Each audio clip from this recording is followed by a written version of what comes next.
Hello everyone, আসসালামু আলাইকুম। আপনারা সবাই কেমন আছেন? আশা করি আপনারা সবাই ভালো আছেন। আমি আলহামদুলিল্লাহ আপনাদের বোন ভালো আছি।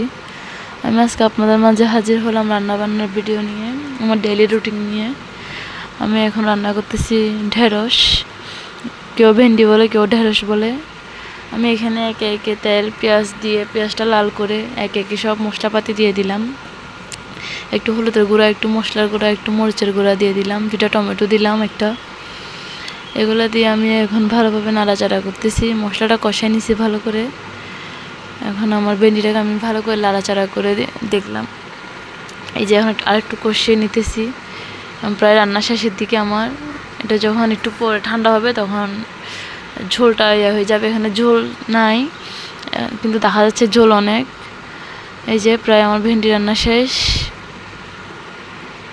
এখন রান্না করব আমি মুরগির মাংস। মুরগির মাংসটাকে আমি ছোটো ছোটো করে খাসির মাংসের স্টাইলে রান্না করতেছি আজকে। আমাদের গরিবের খাসির মাংস ছোটো ছোটো করে টুকরা করছি।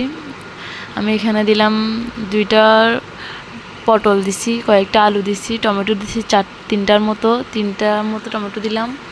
আর মুরগির মাংস এগুলো দিয়ে আমি হলুদ দিলাম 1 চামচ, মশলা দিলাম 2 চামচ, মরিচ দিলাম 2 চামচ, লবণ দিলাম, ভাত পাতা পোলাও পাতা বলে এগুলোকে, পোলাও পাতা দিলাম, তেজপাতা দিলাম। এগুলোতে ভালোভাবে মেখে নিচ্ছি আমি।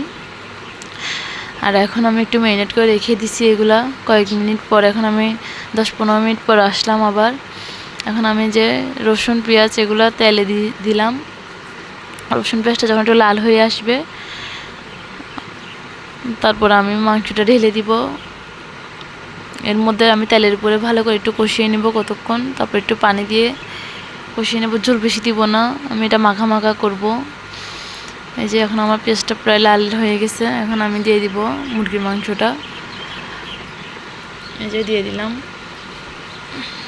আসলে আজকে 2টা রান্নাই দুর্দান্ত হয়েছে। আজকে 2টা রান্নাই আমার হাজব্যান্ড অনেক পছন্দ করছে। ও খেয়ে বলতেছে আজকে রান্নাগুলো নাকি অনেক স্বাদ হয়েছে। এই যে আমি এখন ভালোভাবে কষিয়ে নিলাম। এখন প্রায় আমার রান্না শেষে থেকে আমি আর ঝোল দিব না, এখানে এরকম রাখবো মাখা মাখা। এই যে আসসালামু আলাইকুম, সবাই ভালো থাকবেন।